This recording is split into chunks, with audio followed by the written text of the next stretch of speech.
Welcome to Authentic Living with Roxanne, a place where we have conscious conversations about things that really matter in our lives. And now here's your host, Roxanne Derhodge.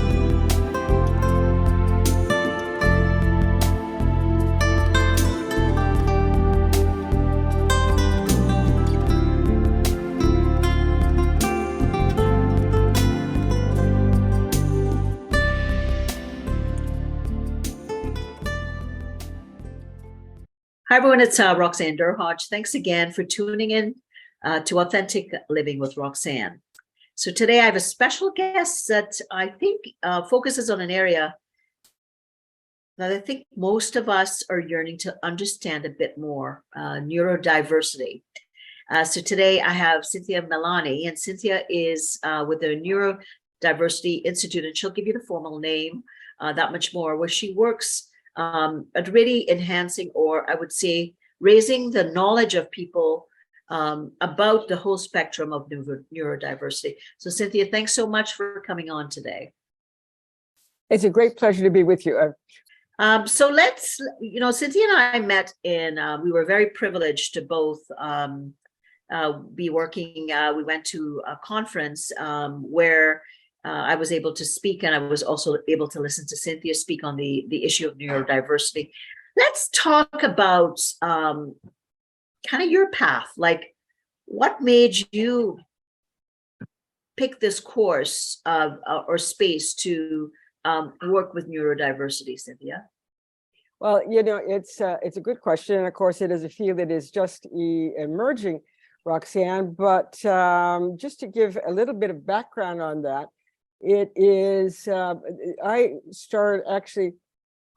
became interested in brain science very early on. And that's really been a calling for me when I was maybe 10, 12, and people would say, what do you want to be when you grow up?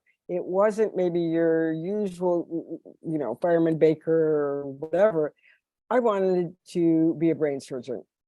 And that I was fascinated from it. I just knew it's what I wanted to do because I wanted to understand how the brain works. Well, obviously I didn't become a surgeon, but I think I dissected almost every day in my studies. And what got the laugh was, and something I don't often share, is that it was because I had and still do, ADHD, attention deficit disorder. And as a result, I was one of the worst students, this one that was considered the slow one in the class, the one that just couldn't quite make it through high school, that changed schools a couple of times, bounced around, the usual story. And then after, like many people with ADHD, taking on different things, whether it was Vista, Peace Corps, all kinds of little projects, I still couldn't make it in school. Well, I was very lucky because Columbia University has a program which is called General Studies, and they invite students who did fall through the cracks, who never made it. And I was one of those students that was chosen based on the different things that I had done. And I was so thrilled to be there. I had never read a book by the time I had arrived. I couldn't. I had dyslexia. I had, as many people do with that are neurodiverse, you have a whole hodgepodge of different things. And I went from not having read that book, and what we didn't realize then was that the neurocortex was beginning to come together so that I could actually begin to concentrate and take information in. And I managed to whiz through in, less than 3 years with honors, and only to say, when it begins to happen for you, it is the most thrilling thing in the world. So I went in from there. I went into, I studied neuroanthropology, which was called biological then. And I was very interested in witchcraft, and I traveled throughout Africa and was so amazed by what the brain could do. It fit in with the things that I had already begun to understood about the power of the brain and what we could do when we change those neural pathways. And at that time, I was working under Margaret Mead, and she had a program that she thought would be appropriate for the brand new biofeedback that was being done by NIH, the National Institute of Health. So that took me into that. And that's where I really began to understand the power of the mind when it was applied in a medical situation, which it had been in a lot of the witchcraft as well, but it was still what people believed. They were using a lot of placebos then. They were beginning to hook people up and let us begin to control our own selves. So it was a very exciting field. And that's the one I stayed with for a while until I sort of jumped a bit and went into the other side of anthropology, which is culture. So I worked in 50 different countries with companies that in all aspects of business trainings, and saw the entire gamut of it and was able to put things in by bits. But it wasn't until about 10 years ago that we began to really start to have a field and get something that was actually thought had a term for it, and that was Judy Singer. And she came up with the term of neurodiversity to use as a part of inclusion, as what to say this group of people needs to be included. We've got 8 billion people on the planet. 18% are considered neurodiverse. We know every brain is different.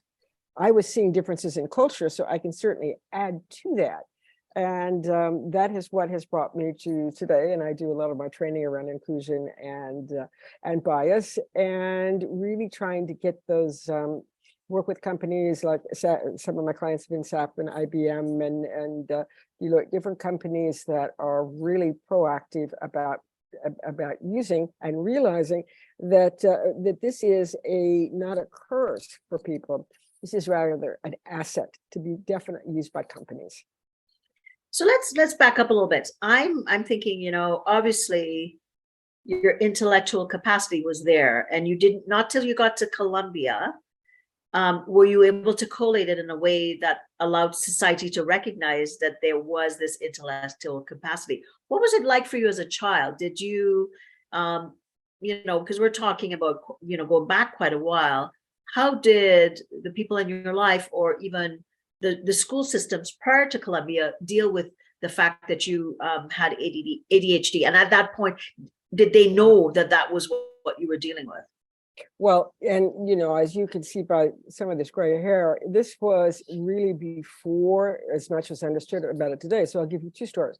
It was awful. It was really awful, Roxanne, because I was just considered myself, and we all did, the dumb one in the class. And I also had dyslexia, and that was not picked up. I just kept saying, this is so weird. I look at things and they go to the front, they go to the back, and I just can't be worried with this. And so I was just ignored and passed over, really. And some of the questions that I asked were rather disconcerting, like a lot of ADHD, they ask questions that other people aren't asking. And in fact, I remember when one teacher, I think I was in about the 3rd grade, mentioned the fact that she said, boy, we're really going to hear from you someday. We've got one leader in our class, and said, Cynthia.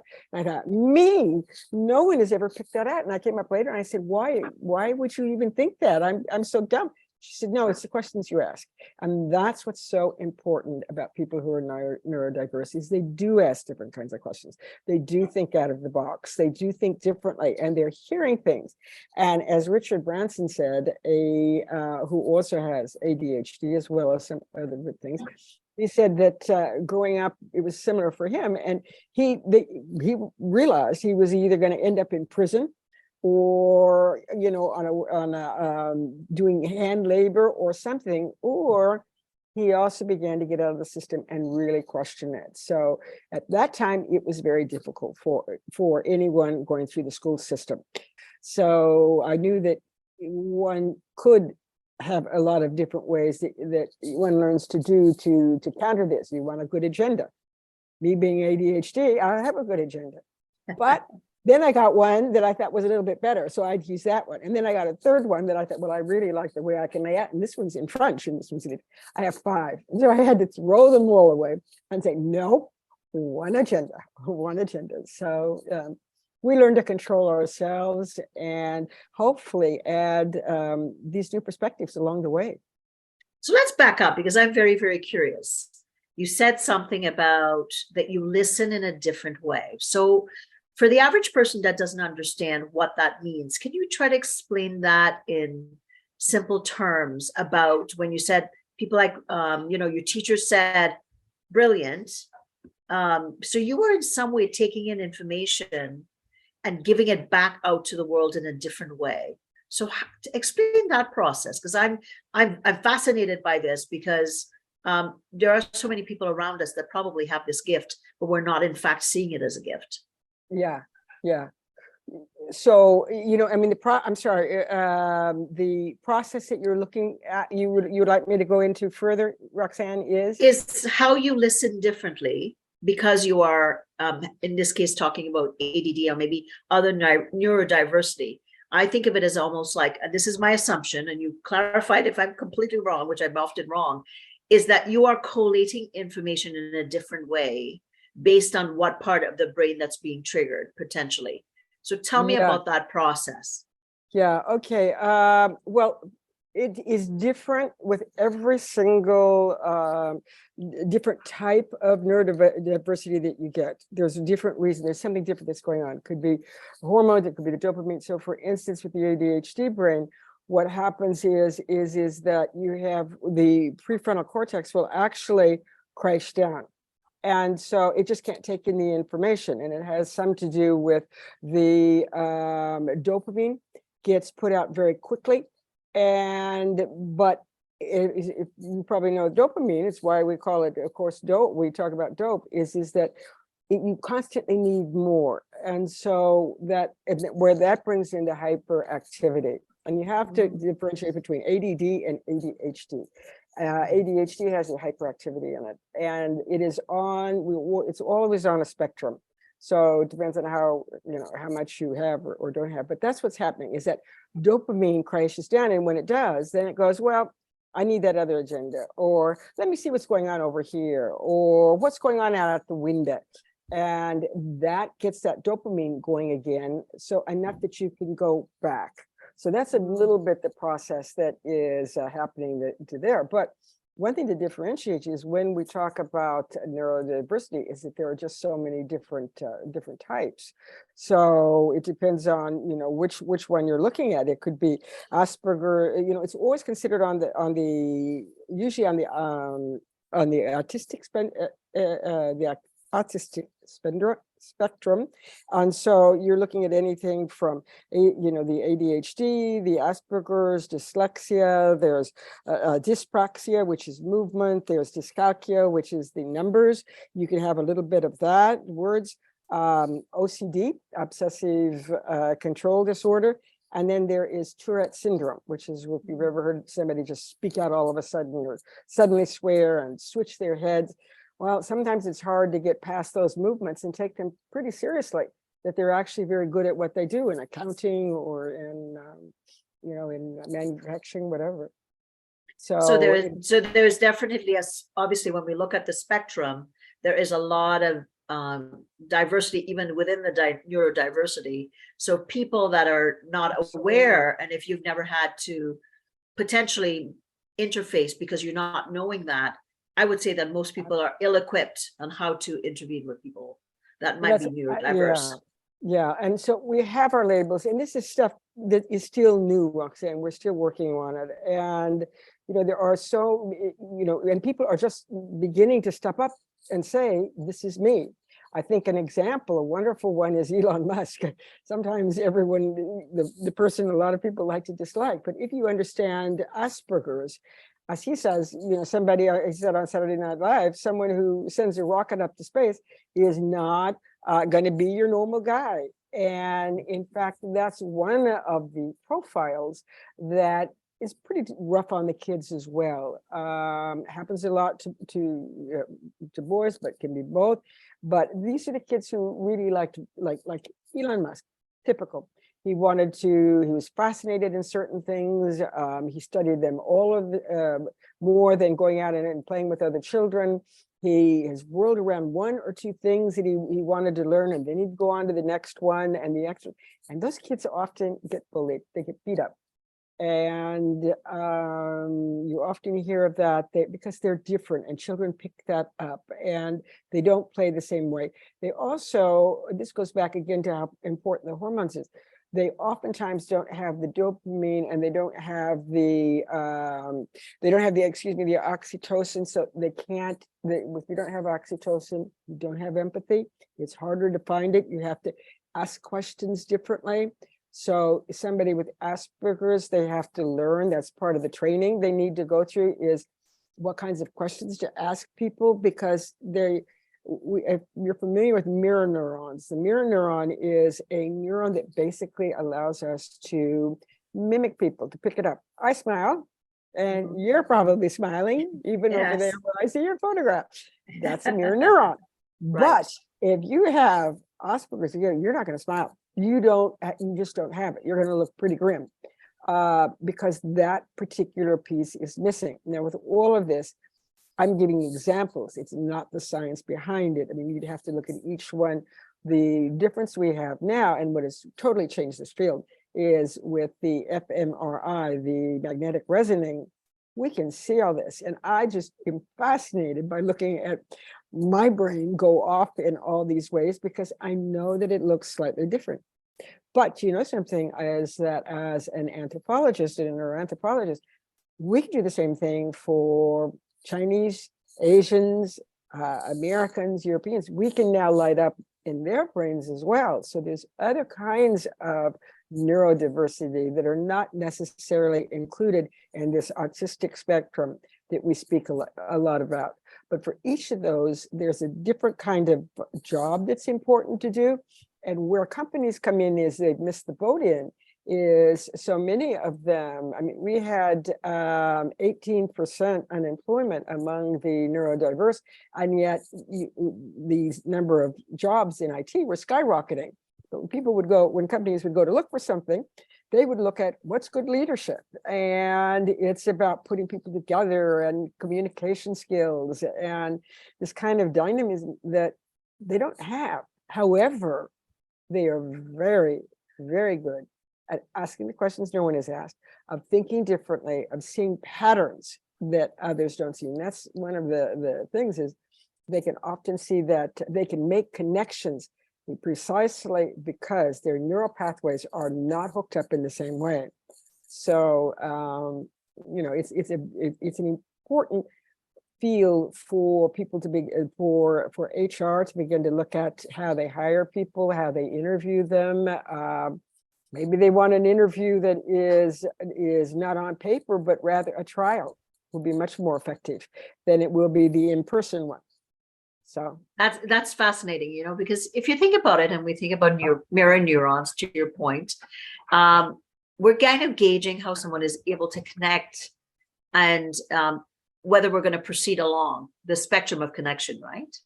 Mm-hmm. And if people, it's not that, like you said, you'd use Elon or anybody else, like you think of like people like they say like Mozart and things like that, more than likely on the spectrum, potentially closer to the spectrum of Asperger's, right? Because they are so one-pointed, like you said, to one or two things that they become phenomenally good in those areas. But most of us, I would say, and myself included, there's a curiosity with a lot of things. So we kind of, disperse our attention to so many things versus kind of maybe focusing on one or two things. So in a way, the brain is diametrically kind of at different positions. So hence like what you're saying is someone that is able to focus in on just one or two things, they are going so deep potentially compared to, say, a brain that, is kind of taking in everything. So I love that description, because that, I think, wow, if you think of people that really, really excel, right, to a skill, they really have to work at doing just one thing, and they may not be wired that way as well. Absolutely. Yeah. It's interesting. And now, in workplaces, I think that's what I'm fascinated by, because how equipped are managers, leaders, and supervisors to deal with people that maybe they got through the engagement and the, you know, the onboarding potentially, but then they start to work with them and they don't know what to do. So that's the part that I'd love to see what the Institute does with getting involved with companies. Yeah, and this is the kind of thing that we can do, is to be able to bring to them, first of all, it's the general understanding, but it's kind of like saying, I mean, at the Leadership Institute, we do, you know, it's basically good leadership as well. So it's almost like saying, well, now let's take everything that we've just done and do the opposite. When you're working with these particular people, we wanted different skills, but not everybody needs to be a manager. Not everybody needs to be a leadership. And when these people are very, very good at what they do, which is probably vis-a-vis the computer on a much smaller basis, we can take it to, for instance, with Asperger's. You have a lot of brilliant people that they want teaching. But you know something, Roxanne, they're not the greatest of teachers, because they don't have, you know, it's like this, they seem to be communicating with the blackboard, and that's not their skill. But a lot of times what companies, even educational things are saying, well, this is interesting, but maybe rather than being here, this person actually not teaching about it needs to be in the lab. You put, you know, Jonathan in the classroom, and they want to throw erasers at him, and you put him in a lab, and he can absolutely come up with cell biology that you know, where does that come from? Where does that understanding? But it's that understanding of Nietzsche, of being able to see patterns. We have somebody like, there's actually a movie done on our Temple Graydon, and she has Asperger's, but again, you can't say Asperger's. She said it's the spectrum. And so she has a little bit of autism, a little bit of everything. But she is typical of those who can actually see things in, they put things together in the air. If you've ever seen The Good Doctor, he does that. There are all these little pictures that come up, and that's what it is. It actually exists. And she was able to do brilliant things. In this case, she started with patterns for cattle to be run in totally different ways, so that they had a lot less of the testosterone, other things in their body. It made a huge change on what we eat on our table today. And that's because she could see the patterns. So again, you know, it's having these people do, look for things that the normal brain, quite frankly, probably can't do. So it's just exciting to be able to see the companies do, but we need to train the leaders to look for a different leadership, to maybe not press that individual to go up the normal chain. We all have our ladder against the wall, right? Well, no, a lot of these people don't. But who are we talking about here? It's such a huge field. I mean, if you look at the list of kind of who is and who isn't, you have, of course, leading them something, you know, somebody like Bill Gates. And Bill Gates has been pigeonholed with every one of them. There are pieces of autism there. There's pieces of Asperger's. There's pieces that are not one or the other. But without that, and you once asked me the question, what is the cost? Without that, we probably wouldn't have Microsoft. Who knows, with, you know, with Steve Jobs, with a lot of the really brilliant ones, even Einstein, we can't call him autistic. He didn't speak until he was 4 or 5, and that's rather typical. But once he did, the rest is history. So, you know, and some of that was his Asperger's. Maybe some of that was his wife helping. We have all kinds of stories behind that. But we know that with 800 billion people on the planet, the one thing that is certain is that every one of those 800 billion brains is different. There's no wiring that is the same. And we have about 18% that are considered neurodiverse, and more if you have the very severe ones. And we're just beginning to realize the importance. And I thank you very much for organizing this evening, because there's so many people who are uncomfortable. I mean, I really, really suffered with my ADHD, and still probably do. I remember saying to my daughter once, "Oh, I'm so tired. I feel like I'm running a 2-legged race." She thought about it. She said, "Yeah, Mommy, but you run faster than anybody." And it's true. You do, especially if you have ADHD. You really get out there. You're leapfrogging the rest of us who are just trying to keep up with you. Yeah. So, you know, it's just, you know, shaking it up. And I think we can kind of wish that we all had little touches of everything. but learn. And I know myself, before understanding this, I had someone, that I was working with, and the first Zoom conversation was before we kind of hooked up. I could see him, going like this and shaking his head and switching his thing. And I immediately found myself putting it in a pigeonhole, saying, "Oh, I don't want to work with this guy. He's really a nervous person." And then when I understood Tourette's, I realized, oh, this is Tourette's. This is jerking of the body. This is this. And boy, did I have someone brilliant. And I'm so lucky that I didn't pass him off on that first Zoom call. So let's talk about, I'm very, very fascinated by how is it that companies are more open? We are now in an age where we're coming out, we're post-pandemic, or kind of what iteration of the pandemic. We're knowing that now people are wanting value alignment with the positions that they're keeping. People are, going with brands that they like, or they want to kind of live within.